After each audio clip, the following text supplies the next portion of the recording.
Fala, estudantes, tudo bem? Estou trazendo para vocês aqui a nossa aula de física da unidade 4. A gente vai trabalhar agora cinemática.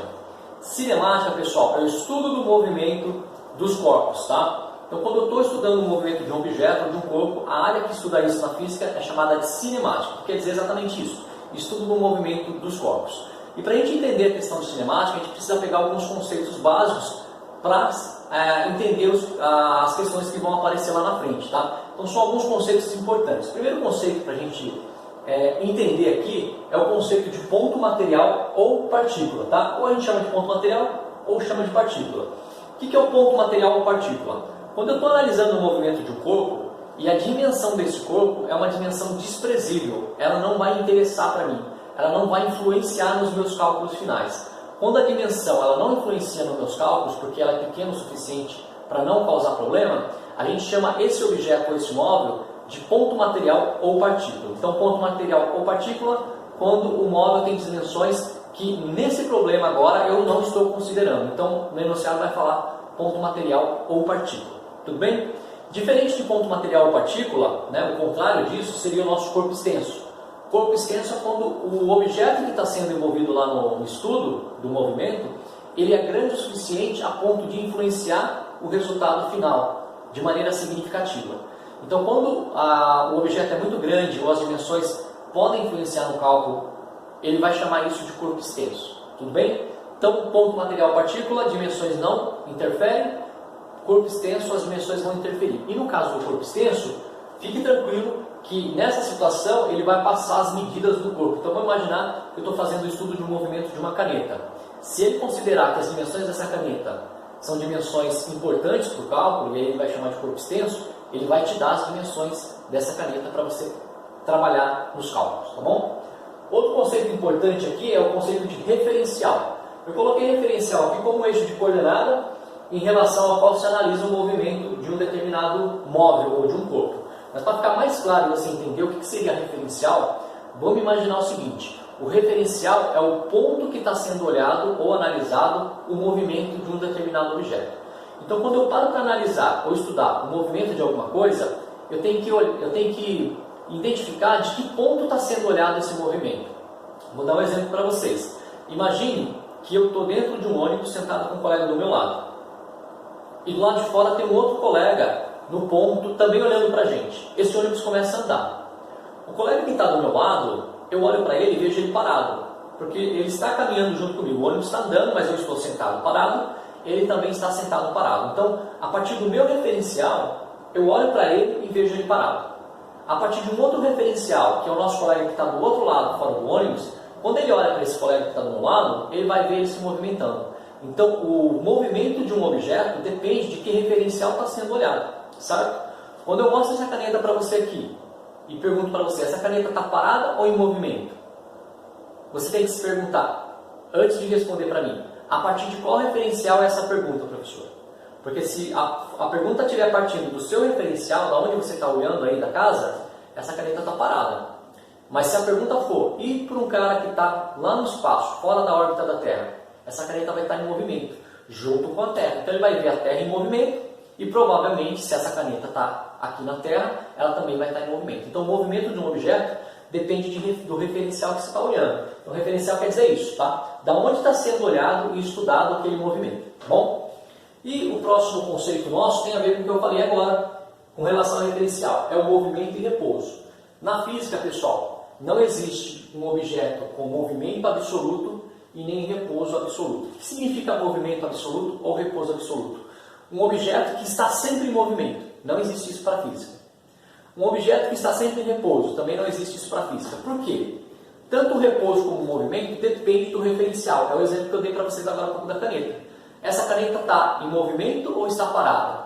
Eu consigo, para qualquer objeto que você imaginar, encontrar um referencial onde eu posso pegar qualquer objeto e falar para você, ó, ele está em movimento. E eu consigo pegar um outro referencial que eu posso falar, ó, ele está parado. Por exemplo, eu estou andando aqui na frente de vocês. E aí eu pergunto para vocês, me fala um referencial aonde eu esteja parado. Da onde, por exemplo, eu poderia estar parado? A partir de qual referencial? Aí eu vou dar um exemplo para vocês. Imagine que eu tenho uma mosca pousando aqui no meu ombro. Para essa mosca que está pousada no meu ombro, eu estou parado, porque ela está caminhando junto comigo. Então sempre é possível achar um referencial onde eu olho para o objeto e falo, não, ele está em movimento, ele está parado. Então por isso, movimento e repouso vai depender do referencial, vai depender da seguinte maneira. Se do referencial que for te dado, o ponto de referência que for te dado, esse objeto estiver se afastando, se aproximando, então esse objeto está em movimento. Ou se a partir do referencial que foi te dado, esse objeto não estiver indo para frente, nem para trás, nem para o lado, nem para cima, então ele está em repouso. Então o repouso e o movimento tem que ser calculado, ou tem que ser respondido a partir de um determinado referencial. Tudo bem? Mais um tópico aqui para a gente entender, um conceito que é a trajetória. A trajetória de um móvel, pessoal, ou de um corpo, é o desenho que ele descreve quando ele se desloca no espaço. Então imagine que eu joguei essa caneta aqui, ó. Joguei essa caneta, eu quero que ela caia no lixo, então eu jogo a caneta. Ela vai descrever o desenho de uma parábola. Ela vai subir e vai cair. Vai lá na lata do lixo. Esse desenho que a caneta faz aqui no ar, ou se fosse no chão mesmo, se eu jogasse ela arrastando no chão, é a trajetória dela. A trajetória, ela tem um desenho, ela tem um rastro. E esse rastro é a nossa trajetória. E a trajetória também depende do referencial. Vou dar um exemplo. Essa caneta que eu acabei de jogar. Para mim que estou olhando o lançamento dessa caneta nessa posição, eu vejo a caneta subindo e descendo em linha. Você que está desse lado, você vai ver essa caneta se deslocando na forma de uma parábola. Então veja só, para o seu referencial, a trajetória é uma parábola. Para o meu referencial, a trajetória é uma linha reta que vai subir e depois vai descer. Então trajetória, assim como o movimento ou repouso, depende do referencial. Posição do objeto. Vamos botar aqui na mesma situação da caneta. Joguei a caneta. Imagine que eu conseguisse gravar o lançamento dessa caneta e eu pudesse dar uma pausa em qualquer momento. Então, a posição é o ponto que a caneta se encontra num determinado momento. Então, quando eu lanço essa caneta ela vai se deslocando nessa trajetória aqui dela. E quando eu dou um pause em qualquer um dos momentos desse lançamento, a caneta vai estar em um ponto. Esse ponto é a posição dela naquele instante. Então, posição é o ponto que aquele móvel se encontra naquele instante que foi perguntado para vocês. Tá bom? E por último aqui é o deslocamento, tá? Que a gente vai chamar de ΔS, S de space, né? Quer dizer espaço. Então, qual o espaço que esse móvel percorreu? E o deslocamento, pessoal, eu não coloquei aqui para vocês distância, mas a gente tem que diferenciar deslocamento e distância. Deslocamento é uma coisa, distância percorrida é outra. Vou dar um exemplo para vocês. Imagine que eu tenho um carro, aqui é uma pista, tá? E eu tenho um carro que vai se deslocar desse ponto aqui inicial, desloca aqui desse ponto, vai para frente, depois ele dá ré e volta um pouco para trás e ele para aqui. O deslocamento desse carro é a distância que ele começou até a distância que ele terminou. Então, esse comprimento aqui, ó, é o deslocamento dele. Então, o deslocamento é a distância final menos a distância inicial. Eu até deixei aqui para vocês. Ó. Aliás, o ponto inicial menos o ponto final. Da onde ele terminou menos da onde ele começou. Depois a gente vai ver como funciona isso. É o deslocamento dele. Porém, a distância percorrida é diferente. Perceba que o meu carro ele foi até lá na frente e depois voltou. A distância que o meu carro percorre não é só isso aqui.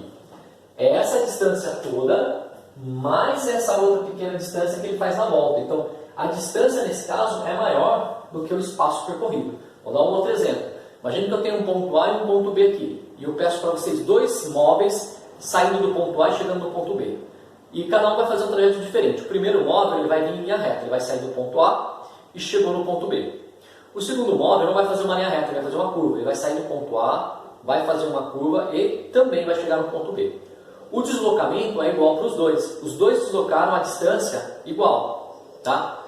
Os dois deslocaram o mesmo espaço. Mas a distância percorrida pelo segundo móvel aqui é maior do que a distância percorrida pelo primeiro. Então, as distâncias são diferentes, mas o espaço percorrido é igual. Pessoal, por hoje é isso, conceito de física. Na próxima aula a gente entra mais um pouquinho falando sobre velocidade e aceleração. Até mais!